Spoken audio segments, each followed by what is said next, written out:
This is Warren Sprouse. I'm the host of the Bible Forum. We meet every Sunday night from 8 to 10 p.m. right here on this channel. We would love for you to come and join us. You can go to our website, thebibleforum.net, if you want to watch live or if you just want to watch the pre-recorded forums. It goes back a year and a half. You could spend a couple of days watching this stuff. But we're here on June 7th, 2015, talking about some of the issues that have come up this week. A while back, I think I told you about Creflo Dollar down in Atlanta, Georgia. Creflo Dollar has a huge ministry there in Atlanta, but also in New York, and he travels different places for meetings and so forth. It's a very important ministry, and the airplane that they were using just was breaking down too much. It was costing too much to repair it. And so the board got together and decided that Creflo should beg his listeners for $650,000 to buy a brand new Gulfstream. This is a top-of-the-line piece of machinery. And he wanted, I think it was 300 people to give $200. I forget how it worked. But he got a lot of grief for it. And so now they've regrouped. The board has made a statement. They say, we fully acknowledge that the campaign video did not do a good job of communicating the request, and we apologize for any confusion it may have caused. It caused no confusion. People knew exactly what was going on. It is now in the process of being revamped, and we will re-release the whole thing when it's complete. Quote, we plan to acquire a Gulfstream G650 because it is the best, and it is a reflection of the level of excellence at which this organization chooses to operate. We, the World Changers family, so value the lives, the safety, and the well-being of our pastors and leaders that we wish to provide to them the best air travel experience possible.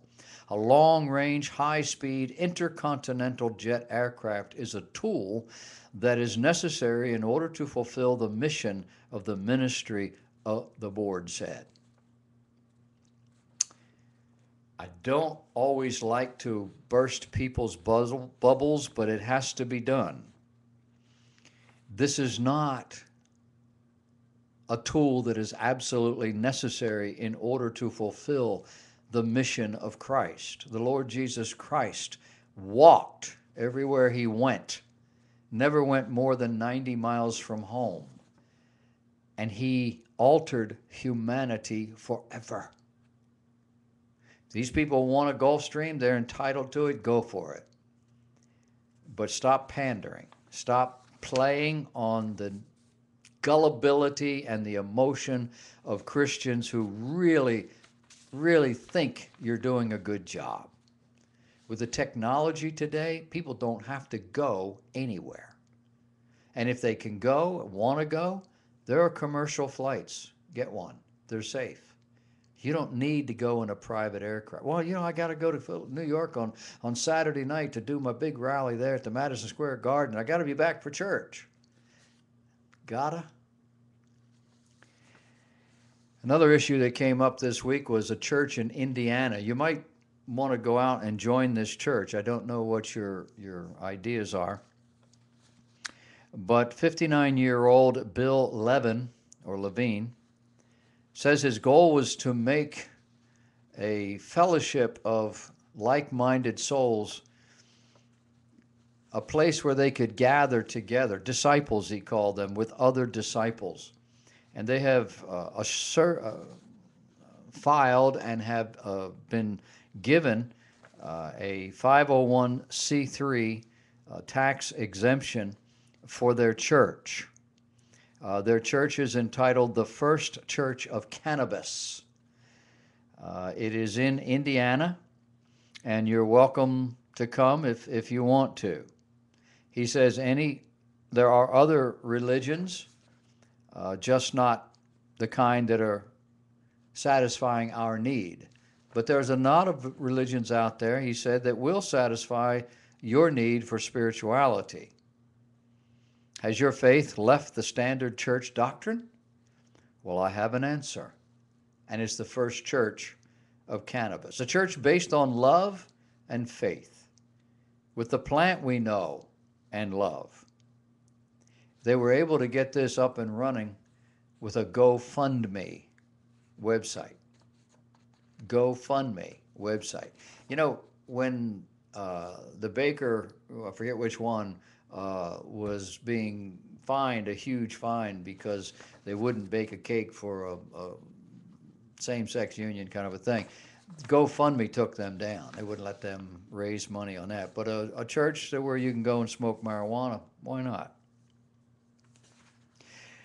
The U.S. Supreme Court is in the process, and I don't know if they're hearing or voting. I don't know where they are, but usually in June they give their decisions for the year's events. And one of them has to do with abortions after 20 weeks of gestation. But just last week, a federal appeals court, and I don't know which one it is, it's probably in this article someplace, but there's a federal appeals court that struck down an Idaho law that would have done exactly what the Supreme Court is negotiating, dealing with, deliberating upon right now, whether or not you can abort a child after 20 weeks. Idaho Governor C.L. Butch Otter approved the Pain-Capable Unborn Child Protection Act into law. Jenny McCormick, a Pocatello resident, filed suit after the Pain-Capable Unborn Child Protection Act after she was prosecuted for a self-abortion. Originally, she had sued over an older law that makes it a crime to self-abort, but the charge against her was dismissed. She then filed her suit claiming that the Pain-Capable Unborn Child Protection Act established limits for a legal abortion, and apparently she exceeded those limits. And so a federal panel, I guess, I think it's 3 in a federal appeals court, have said that that is a law that is not just. Now, the debate, and it's not going to end with the U.S. Supreme Court, and I didn't realize this. You women, you understand how all this works. I don't get it. But we're talking about 20 weeks of pregnancy, or we're talking about 20 weeks since a woman had her last cycle, or we're talking about 20 weeks since fertilization. These are all different numbers. I thought 20 weeks was 20 weeks. You miss your period, you start counting. I don't know. 20 weeks of actual pregnancy is 22 weeks. 20 weeks since the last cycle could be a little longer, and 20 weeks since fertilization could be a little shorter. I don't get it. So I think that when this is all done, they're going to still have some things to talk about. We have, over the months together, we have looked at the various Republican candidates. ChristianHeadlines.com puts out periodically a listing, 5 things that Christians should know about, and they have been working their way through the candidates. I picked up this one. I'm trying to do them in the order in which they have announced. I'm not quite sure I've got it right. But this is 5 things Christians should know about Rick Santorum's faith. Rick Santorum is a devout Catholic. They homeschool their children. It's a very large family. They are adamant about the culture war and those kinds of things. He's opposed to abortion. He's opposed to same-sex marriage. And he is opposed to the teaching of evolution. He says that he would not attend a same-sex wedding. He says he would appeal to evangelicals. He can talk to evangelicals. He speaks with them. He talks their language. He thinks that where he is where evangelicalism is today, and I think he's probably right. He's not a fan of church-state separation. He says the concept of separation of church and state, at least as expressed by the Roman Catholic John F. Kennedy when he addressed the Baptist ministers in 1960, makes Santorum want to throw up. In 2012, he told George Stephanopoulos, "I don't believe in an America where the separation of church and state is absolute." He called the notion antithetical to the vision of our country. Also antithetical to liberals. He told the Spartanburg Herald-Journal that the American left hates Christendom.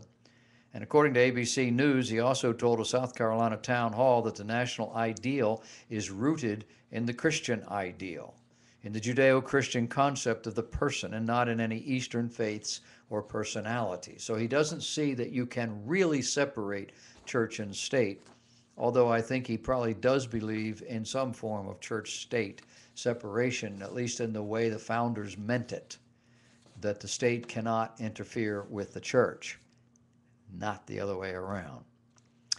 He's working as a Christian movie distributor. He is CEO of Echo Light, a Christian movie distribution company, produces and distributes Christian family movies directly to hundreds of U.S. churches. Santorum told the National Journal, "I think culture is upstream from politics, and maybe it's important to get involved in the upstream and see what the impact can be to the country generally as a result." That's Rick Santorum, Roman Catholic. Middle East stays in the news.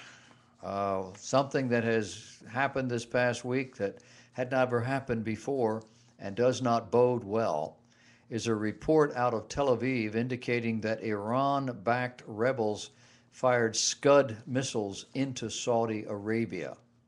Now, you know, Saudi Arabia has a border with Yemen, and the oil fields in Saudi Arabia are apparently in that southwestern area near Yemen.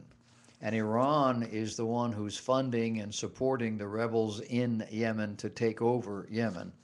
And the world has been very concerned that Iran would begin to fire missiles into those fields, perhaps damaging the oil fields, or at least being able to impact them in some way. And this past week, apparently that happened. A Scud missile was fired into Saudi Arabia. If I'm not mistaken, I believe there were a couple of these.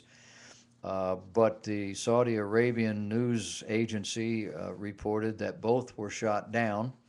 They were shot down by American Patriot missile batteries. So this thing is starting to heat up. Iran is becoming very serious about this. Saudi Arabia is being caught in the midst. They are making nice with Israel and with the U.S. Egypt is making nice with Israel, but also with Gaza. And Egypt is making nice with the U.S.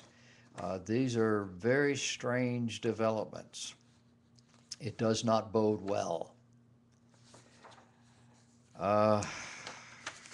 There's another article that came from the timesofisrael.com. It reports, as do our media, that the Syrian army is basically gone. It's non-functional. It's there, but it's not of any value anymore. There are freedom fighters. There are folks who have come to help out. They're still able to do some things. They are, oddly enough, supported by Iran. But they were reporting rebels that are 100 yards from Israel's border. We're talking about the Golan Heights. And these folks are set to take the Syrian side of the Golan Heights, probably in the next week or so. Hezbollah, the Assad regime's ally in Syria, has lost 700 men since the start of the fighting and 100 over the past couple of weeks. Hezbollah is a Shiite organization, and it is the strongest military force now in Lebanon, being physically backed by Assad, but also with the tacit support of Iran. Uh, Everybody's jockeying in that area for position, and we are leaving Israel out to dry on the line. Recently, our president has tried to make up for that. Israel is kind of confused as to just what he means and what he's trying to accomplish, but he's really making nice with Israel, and that's a good thing. I have reported to you in the past, I think just last week, we talked about financial situations, and one of the money market guys, investment types, is predicting October 7th of 2015 for a major financial catastrophe in this country. This week, another money kind of guy came out and said that banks are quickly abolishing your ability to use or to store cash in and through their banks. J.P. Morgan's Chase company recently informed customers that the bank will no longer allow cash to be stored in safety deposit boxes. It capped off a frightening trend, according to this author, in banker restrictions on cash and usage internationally. Citibank's William Buter recently advocated abolishing cash altogether. He said it would solve the world's central banking problem, the problem they're having with negative interest rates. Chase instituted a policy that restricts borrowers from using cash to make payments on credit cards, on mortgages, on equity lines, and auto loans. The Justice Department has ordered bank employees to consider calling the police on customers who withdraw $5,000 or more. HSBC is now interrogating its account holders in the UK on how they earn and spend their money, as well as restricting cash withdrawals for customers. Banks in the U.S. are making it harder for customers to withdraw and to deposit cash, with Chase imposing new capital controls that mandate identification for cash deposits and ban cash being deposited into another person's account. Chase banned international wire transfers while restricting cash activity for business customers, both deposits and withdrawals. The French government announced it will restrict French citizens from making cash payments over 1,000 euros. And there is a bank, and I don't know which one it is, that actually charges their customers interest if they have $250,000 in the bank or more. How much money you have in your bank? How much is cash? What are you going to do? If suddenly the cash is not worth as much, or suddenly you can't take it out in even $5,000 increments, what are you going to do? It would take you how many years to get $4,900 out of your bank every week until you drained your $250,000 account? They don't want you to deal in cash. Can you say 666? We're going to talk about it a little bit later on. There's some students up in Montana. Somebody sued to keep them from going to a museum to see dinosaur bones. I'll tell you about that a little bit later on as we get into the show. And I would encourage you to stay put, stay tuned. We'll be right back.